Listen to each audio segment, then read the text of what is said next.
नमस्कार, आप देख रहे देवभूमि समाचार। मैं आपके साथ प्रियंका मलिक हाजिर उत्तराखंड की तमाम छोटी बड़ी खबरें लेकर खबरों का रुख करेंगे, लेकिन सबसे पहले एक नजर हेडलाइंस पर। धामी कैबिनेट में हरिद्वार कुंभ को लेकर बड़ा फैसला। मेले की तैयारियों के लिए 82 पदों पर होगी नियुक्ति। शिक्षा विभाग से जुड़े प्रस्ताव पर भी लगी मुहर। अल्पसंख्यक छात्रवृत्ति घोटाले में सीएम धामी का सख्त एक्शन। जांच के लिए एसआईटी का होगा गठन। फर्जी दस्तावेजों के आधार पर स्कॉलरशिप में किया गया फर्जीवाड़ा। उत्तराखंड की सरकारी अस्पतालों के लिए एसओपी जारी। मरीजों को बेवजह रेफर करने पर डॉक्टरों पर होगी कार्रवाई। स्वास्थ्य विभाग ने उठाया बड़ा कदम। और हल्द्वानी की गौला नदी में डूबने से 2 बच्चों की मौत। उफनाई नदी में नहाने के दौरान हुआ हादसा। 14 घंटे बाद बरामद हुए शव। नदी नालों से दूर रहने की अपील। हेडलाइंस के बाद बुलेटिन में खबरें विस्तार से। देहरादून स्थित सचिवालय में धामी कैबिनेट की अहम बैठक हुई, जिसमें कई मुद्दों पर चर्चा के बाद मंत्रिमंडल की बैठक में 3 महत्वपूर्ण प्रस्तावों पर मुहर लगी है। ग्राफिक्स के जरिए बताते हैं आपको कैबिनेट के अहम फैसले।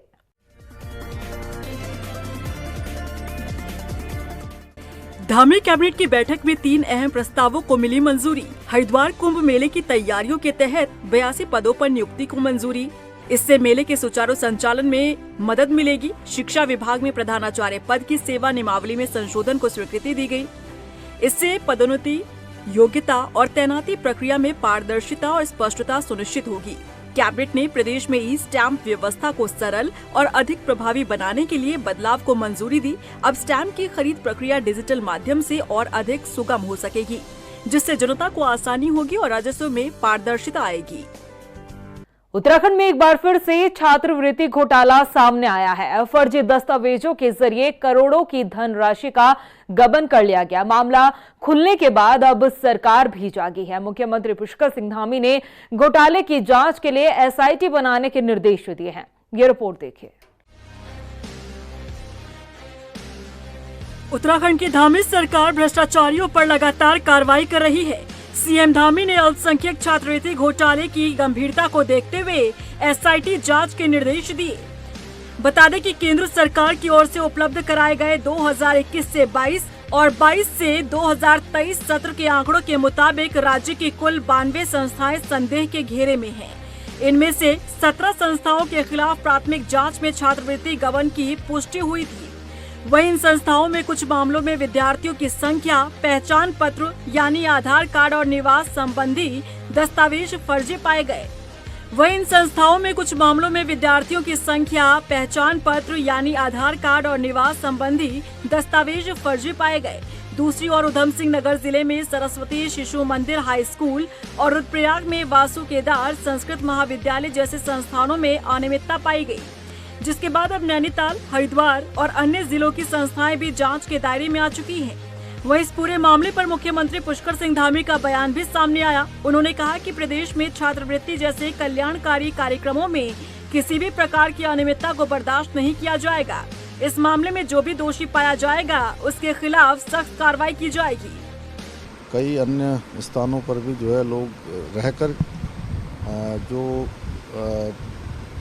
छात्रों को मिलने वाली छात्रवृत्ति है उसको गलत तरीके से उन्होंने विड्रॉल किया है, और जो संस्थान है नहीं, ऐसे संस्थानों के नाम रख दिए गए हैं। अल्पसंख्यक कल्याण विभाग से संचालित होना उनको दिखाया है, और उसमें सरस्वती विद्या मंदिर जैसे नाम कभी हो ही नहीं सकते उसमें। इसलिए जांच हमने अभी प्रस्तावित की है, और इसमें जो भी दोषी पाए जाएंगे उनके खिलाफ सख्त कार्रवाई की जाएगी। शिक्षा के क्षेत्र में इस प्रकार की छात्रवृत्तियों में घोटाला होना बहुत गंभीर विषय है, और मुझे लगता है कि इसमें इतनी सख्त कार्रवाई होगी कि आगे आने वाले समय में कोई भी इस प्रकार की घटना की पुनरावृत्ति नहीं करेगा, छात्रों का हक नहीं मारेगा। बता दें कि शुरुआती जांच में पाया गया कि कुछ संस्थाओं ने फर्जी दस्तावेजों के आधार पर अल्पसंख्यक छात्रवृत्ति प्राप्त की है, जिनमें कुछ मदरसे, संस्कृत विद्यालय और अन्य शिक्षण संस्थाएं भी शामिल हैं। उधम सिंह नगर जिले के 796 बच्चों के डॉक्यूमेंट्स की डिटेल मांगी गई। 6 मदरसों में पढ़ने वाले 456 बच्चों के बारे में जानकारी संदिग्ध पाई गई। स्कूलों में सरस्वती शिशु मंदिर हाई स्कूल किच्छा का नाम भी शामिल है। इस विद्यालय का संचालक मोहम्मद शारिक अतीक को बताया गया। राष्ट्रीय छात्रवृत्ति पोर्टल में दिखाया गया कि यहाँ 154 मुस्लिम बच्चे पढ़ते हैं, जबकि सरस्वती शिशु मंदिर विद्यालय अल्पसंख्यक विद्यालय में नहीं आता है। अल्पसंख्यकों की छात्रवृत्ति घोटाले में सेकेंड राउंड वेरिफिकेशन शुरू होने जा रहा है।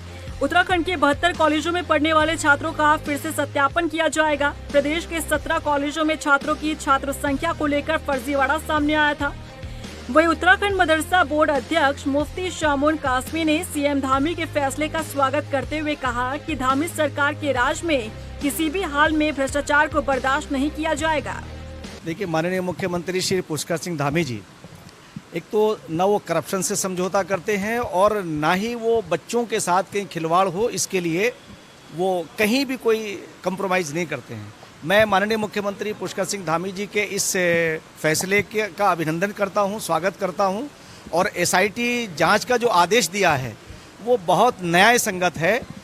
इससे ये भी क्लियर हो जाएगा कि हमारी निष्पक्षता और गैर जानिबदारी साबित होगी कि जो भी उसमें लिप्त पाए जाएंगे, क्योंकि मदरसे या विद्यालय वो एक ऐसे छात्रों का निर्माण करते हैं जो समाज में जाकर के समाज की सेवा करें। अगर कहीं मदरसों या विद्यालयों के अंदर ऐसा करप्शन पाया जाता है, वो क्षम्य नहीं है। बता दें कि केंद्रीय अल्पसंख्यक कार्य मंत्रालय द्वारा अल्पसंख्यक छात्रवृत्ति योजना चलाई जाती है। इसके तहत माइनॉरिटी छात्रों को पढ़ाई के लिए आर्थिक मदद दी जाती है। इस योजना के तहत क्लास 1 से 10 तक स्कॉलरशिप दी जाती है। इससे छात्रों को पढ़ाई जारी रखने और उच्च शिक्षा प्राप्त करने में सहायता मिलती है। इस छात्रवृत्ति योजना में एडमिशन फीस, पढ़ाई की फीस और भरण पोषण भत्ता मिलता है।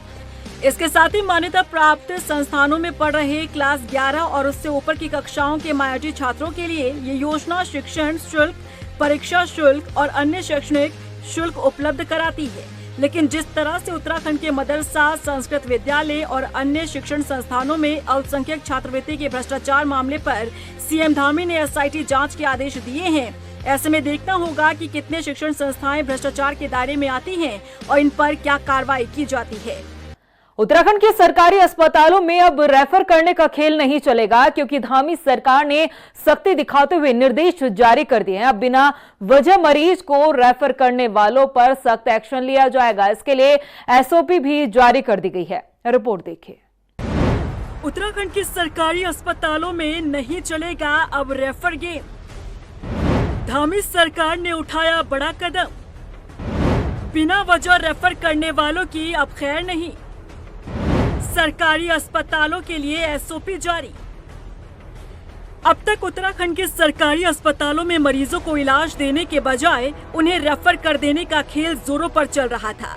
खास तौर पर पहाड़ी इलाकों की बात करें तो वहां पर सरकारी अस्पतालों में मरीजों को स्वास्थ्य सुविधाएं देने के बजाय बेवजह हायर सेंटर रेफर कर दिया जाता था। लेकिन अब सरकारी अस्पतालों का ये रेफर खेल नहीं चलने वाला है, क्योंकि उत्तराखंड की धामी सरकार ने इस दिशा में सख्ती दिखाते हुए रेफर गेम पर फुल स्टॉप लगा दिया है। मुख्यमंत्री पुष्कर सिंह धामी के निर्देश पर सरकारी अस्पतालों में मरीजों की अनावश्यक रेफरल पर सख्ती बरतनी शुरू कर दी है। इसके लिए एसओपी भी जारी कर दी गई है। स्वास्थ्य सचिव डॉक्टर आर राजेश कुमार ने सभी जिलों के सीएमओ को सख्त निर्देश दिए हैं और सख्ती से निर्देशों का पालन करने की हिदायत भी दी गई है। अब मरीज के रेफर होने पर जिले के मुख्य चिकित्सक अधिकारी और सीएमएस जिम्मेदार होंगे। मरीज को रेफर करने पर अस्पताल को फॉर्म भरना होगा। फॉर्म में रेफर करने का कारण भी बताना होगा। देखिए, रेफरल्स को लेके शासन काफ़ी सख्त है। माननीय मुख्यमंत्री जी एवं मुख्य सचिव महोदय द्वारा भी इंस्ट्रक्शंस दिए गए हैं कि अनावश्यक रूप से रेफरल्स नहीं होने चाहिए, जबकि डिस्ट्रिक्ट हॉस्पिटल और सब डिस्ट्रिक्ट हॉस्पिटल जो सेकेंडरी केयर के सेंटर्स हैं उनमें सभी सुविधाएं पर्याप्त रूप से उपलब्ध हैं, चाहे वो सीटी मशीन हो, चाहे वो अल्ट्रासाउंड हो, एक्सरे हो, किसी भी प्रकार का इक्विपमेंट, और स्पेशलिस्ट की भी कोई कमी नहीं है। हालांकि ओवरऑल स्टेट में लगभग 58% स्पेशलिस्ट की कमी है, जिसको हम पूरा करने की भी कोशिश कर रहे हैं। लेकिन जो सेकेंडरी केयर सेंटर्स हैं, यानी जो डिस्ट्रिक्ट हॉस्पिटल और सब डिस्ट्रिक्ट हॉस्पिटल हैं, उनमें लगभग 90% स्पेशलिस्ट उपलब्ध हैं। सो इसी के दृष्टिगत जो है शासन एक SOP तैयार कर रहा है रेफरल्स के लिए। इसमें बहुत ही डिटेल्ड मैकेनिज्म हम लोग बताएंगे कि किन किन कंडीशंस में रेफरल परमिसिबल होगा और किन किन कंडीशंस में रेफरल परमिसिबल नहीं होगा। SOP में और क्या क्या शामिल किया गया है बताते हैं आपको।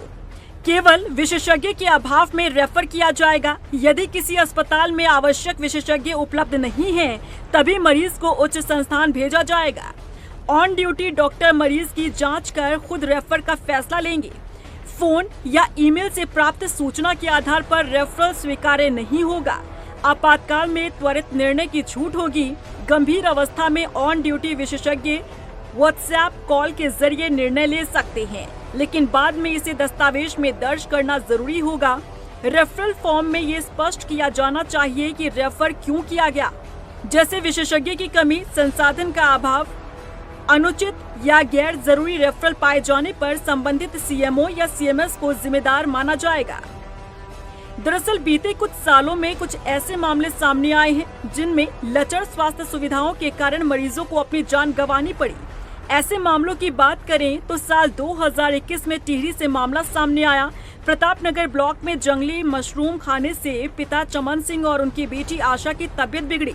प्राथमिक उपचार के बाद उन्हें ऋषिकेश रेफर किया गया था, जहां बेटी की मौत हो गई और बाद में पिता ने भी दम तोड़ दिया। साल 2022 में उत्तरकाशी के मोरी ब्लॉक से मामला सामने आया। 58 साल के मरीज कृपा सिंह को गंभीर हालत में 16 किलोमीटर बर्फीले रास्ते से डंडी कंडी के सहारे सामुदायिक स्वास्थ्य केंद्र पुरोला ले जाया गया। वहां से उन्हें देहरादून रेफर किया गया था। 13 जुलाई 2025 को बागेश्वर जिले की कुवारी गांव से मामला सामने आया। जंगली मशरूम खाने से सास धनोली देवी की मौत हुई, जबकि उनकी बहू कविता देवी की हालत गंभीर होने के कारण हायर सेंटर रेफर किया गया। कविता की हालत चिंताजनक बनी हुई थी। इस घटना ने जिला प्रशासन में हड़कंप मचा दिया था। स्वास्थ्य विभाग के इस कदम का उद्देश्य न केवल मरीजों को समय पर इलाज उपलब्ध करवाना है, बल्कि सरकारी अस्पतालों की कार्यशैली में पारदर्शिता और जवाबदेही को भी मजबूत करना है। सभी सरकारी अस्पतालों के लिए SOP जारी कर दी गई है, जिसका सख्ती से पालन करना होगा। अब बेवजह रेफर करने वालों का खेल नहीं चलेगा। वहीं उत्तराखंड में खसरा और रुबेला के टीकाकरण की प्रक्रिया सक्रिय रूप से चल रही है। भारत सरकार और विश्व स्वास्थ्य संगठन के सहयोग से राष्ट्रीय स्वास्थ्य मिशन के तहत यह अभियान चलाया जा रहा है। खसरा और रुबेला टीकाकरण अभियान का मुख्य उद्देश्य इस संक्रामक रोगों को पूरी तरह से खत्म करना है, जो खास तौर पर बच्चों में गंभीर स्वास्थ्य समस्याएं पैदा कर सकते हैं। देखिए, अभी मीजल्स रुबेला एलिमिनेशन का, जैसे आप जानते हैं, भारत सरकार का ये दृष्टिकोण है कि 2026 तक हमें MR एलिमिनेट करना है। मीजल्स और रुबेला जो बीमारी है उसको एलिमिनेशन किया जाना है 2026 तक। इसी क्रम में अभी एक MR मीजल्स रुबेला एलिमिनेशन जो ड्राइव है वो चलाई गई है, जिसमें 21 तारीख से ये शुरू हुआ है। पूरे हफ्ते ये ड्राइव चलेगी, जिसमें जो हमारे बच्चे छूट गए हैं किसी वजह से वैक्सीन लगाने को, और या जो नहीं किसी वजह से लगा रहे हैं, उन बच्चों को ढूंढा जा रहा है और उनको उससे MR वैक्सीन से वैक्सीनेट किया जाएगा, ताकि 100% जो हमारी जो एलिजिबल पॉपुलेशन है, इसमें 9 साल तक के बच्चे हैं, वो इसमें टीकाकरण जो प्राप्त कर लें। इसमें जो बूस्टर डोज है वो भी उसमें प्राप्त कर लें।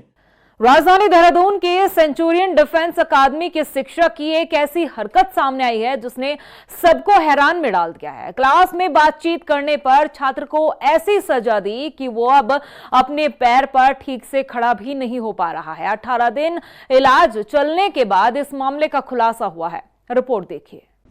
देहरादून में छात्रों के साथ शिक्षक का अमानवीय कृत्य।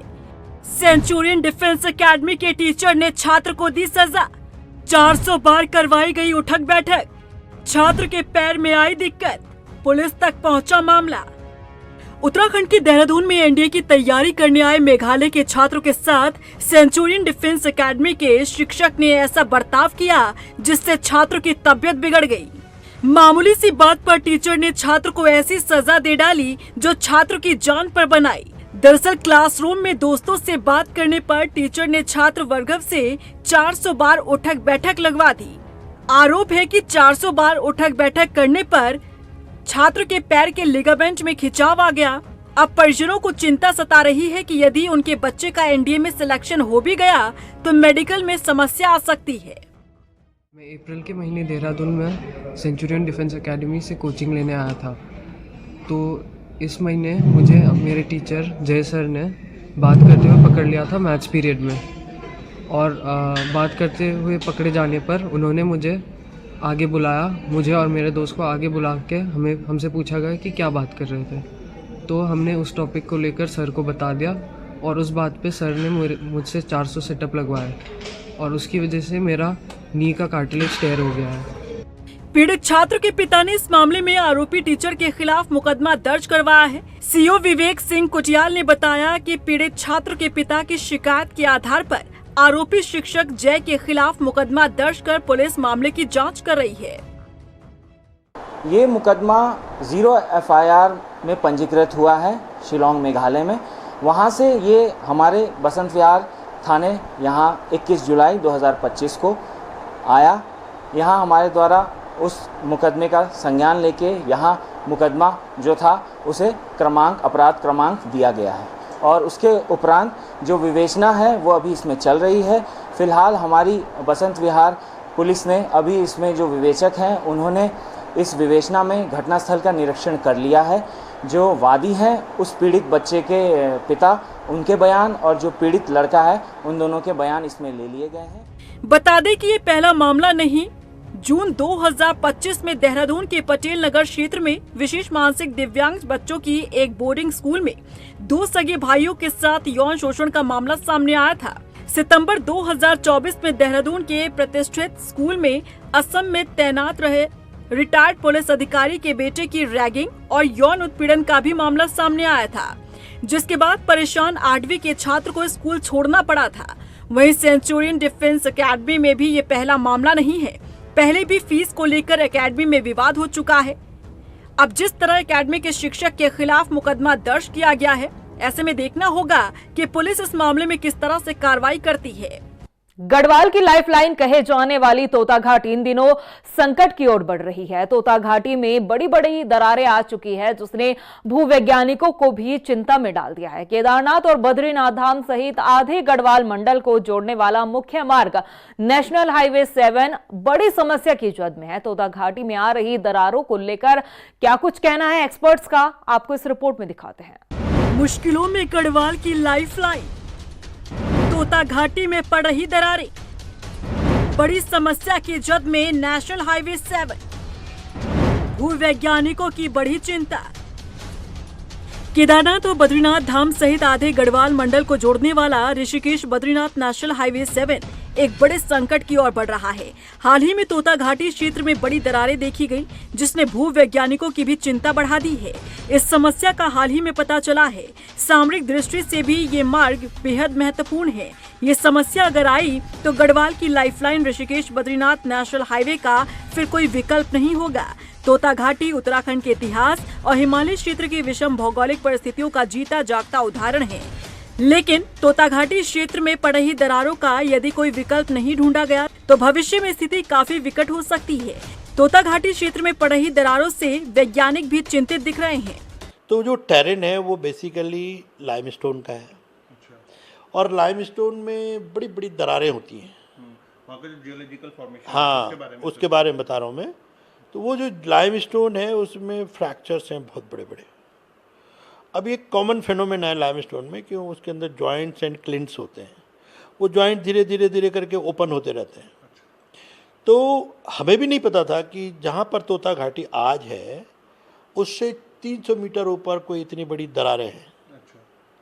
लेकिन वो दरारें इतनी बड़ी हैं कि देखते ही आंखें मतलब आदमी दहल जाता है कि अगर ये चट्टान फटी तो ये जो हमारी हाईवे है ये कई महीनों तक के लिए बंद हो जाएगी। वहीं लोक निर्माण विभाग के चीफ इंजीनियर राष्ट्रीय राजमार्ग मुकेश परमार ने बताया कि तोता घाटी पर पहले 9 से 10 मीटर चौड़ी सड़क थी। ऑल वेदर रोड के तहत जब काम किया गया तो सड़क को चौड़ी करके तकरीबन 20 मीटर किया गया। इसी के साथ चुनौतियां भी सामने आने लगी। तोता घाटी में जो सबसे पहले चैलेंज था वो ऑल वेदर में जो है हमारे पास उसके चौड़ीकरण का था। चूँकि वहाँ पे पहले 9 से लेकर 10 मीटर तक ये करीब चौड़ाई की सड़क हमारे पास थी। अब जब चारधाम यात्रा के लिए जब ऑल वेदर प्रोजेक्ट के तहत मार्ग जो है वहाँ पे कटिंग किया गया, तो लगभग 18-19 मीटर, इस समय लगभग 20 मीटर के करीब हमारी जो है चौड़ी सड़क वहाँ पे प्राप्त हुई है। और इसके लिए हमें हिल साइड पे काफ़ी कटिंग करनी पड़ी, जिससे वहाँ पे क्रॉस सेक्शन हमारे काफ़ी हाई हो गए। इस दौरान चूंकि वहाँ पे एक शार्प कर्व तो है ही, तोता घाटी जैसे आपने कहा कि काफ़ी पहले से चला आ रहा है और ये काफ़ी फेमस जगह है, तो इसका जो क्रॉस सेक्शन था वही कटिंग करने के लिए उस समय भी काफ़ी चुनौतियाँ आई थी। ट्रैफिक को उस समय बंद करना पड़ा था, बाईपासेस हमारे इसमें दूर दूर तक है नहीं, तो हमारे पास इसको अब आज की डेट में उस क्रॉस सेक्शन जो कि हमारा लगभग 100 मीटर से ज़्यादा ऊंचाई का है, मतलब अगर एक छोटा सा वहाँ पत्थर भी गिरेगा तो 100 मीटर के हाइट से किस गति से, किस स्पीड से जो गिरेगा तो नीचे क्या हाल होगा, तो इसलिए जो है वहाँ पर लैंडस्लाइड मिटिगेशन के तहत वहाँ पे कार्य चल रहा है। तोता घाटी का इतिहास आखिर क्या है और इसे लेकर इतिहासकार क्या कहते हैं, सुनाते हैं आपको। 1930 की बात है, महाराजा नरेंद्र शाह ने यह सड़क बनवाई और जो बीच में डोलोमाइट चट्टान होती, जो बहुत मजबूत चट्टान होती है, वो चट्टान थी तोता घाटी में। तो तोता सिंह रांगड़ जो रौणिया गांव के थे प्रताप नगर के, वो बहुत जाने माने ठेकेदार थे। उन्होंने यह कार्य पूरा किया, बीच में उनको घाटा भी आया, उन्होंने गहने बेचे और तब जाके 1.5 साल में यह कार्य पूरा हुआ।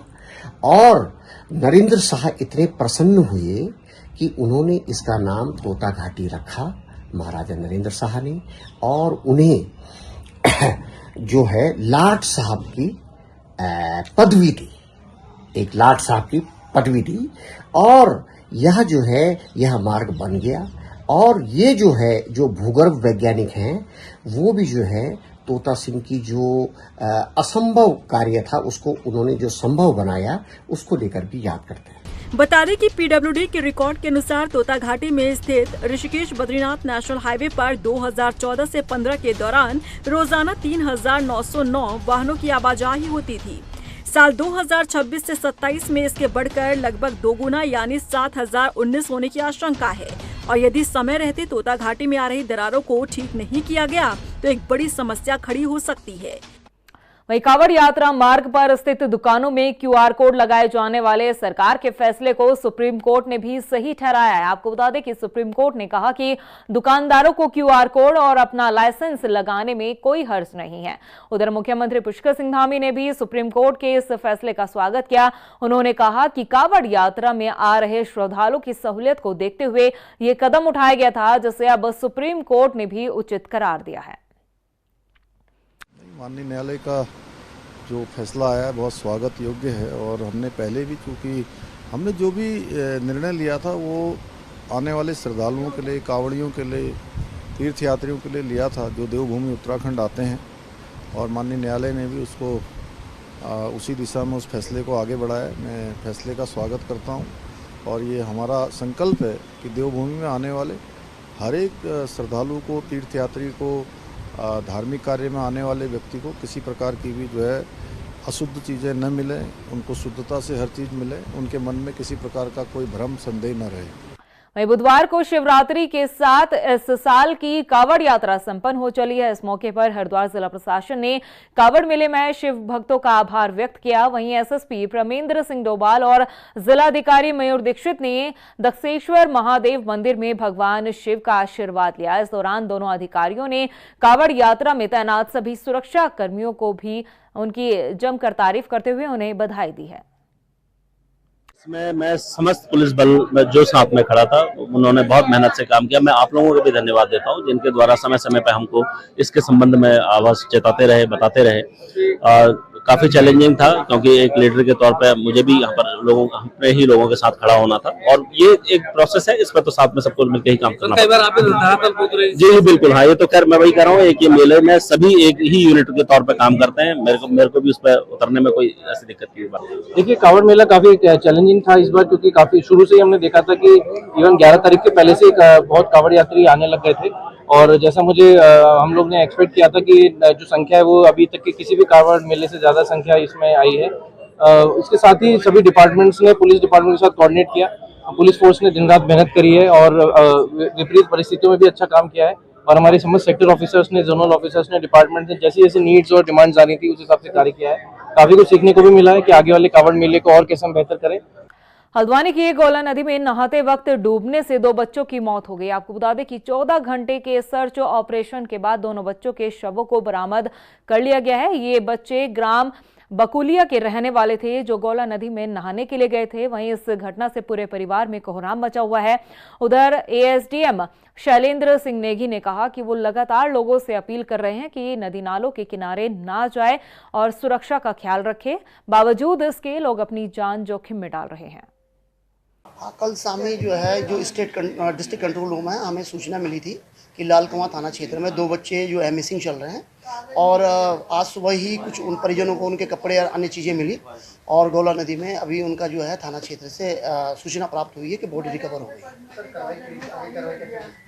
उसमें जो आगे की कार्रवाई है पुलिस जो है जो पीएम और अन्य पंचनामा की कार्रवाई वो करें। इनका सर्च अभियान चलाया गया था कल, इनका कोई पता नहीं चला तो आज पता चला कि एक बॉडी गोला नदी में तालाब के किनारे तालाब में तैर रही है। इस पर हल्द्वानी पुलिस, लाल कुआं पुलिस व स्थानीय जनता मौके पर आई तो वो बॉडी को निकाला गया और एक बॉडी नहीं मिली, लेकिन काफ़ी सर्च किया गया तालाब में।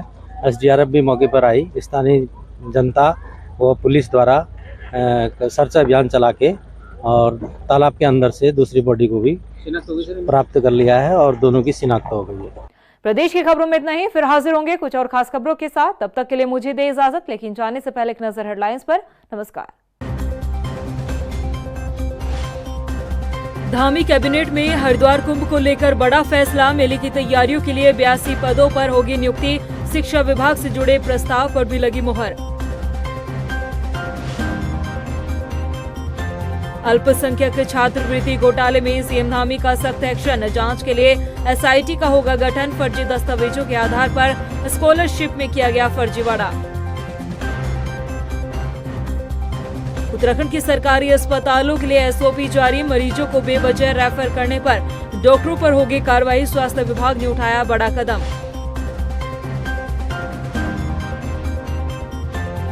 और हल्द्वानी की गोला नदी में डूबने से 2 बच्चों की मौत। उफनाई नदी में नहाने के दौरान हुआ हादसा। 14 घंटे बाद बरामद हुए शव। नदी नालों से दूर रहने की अपील।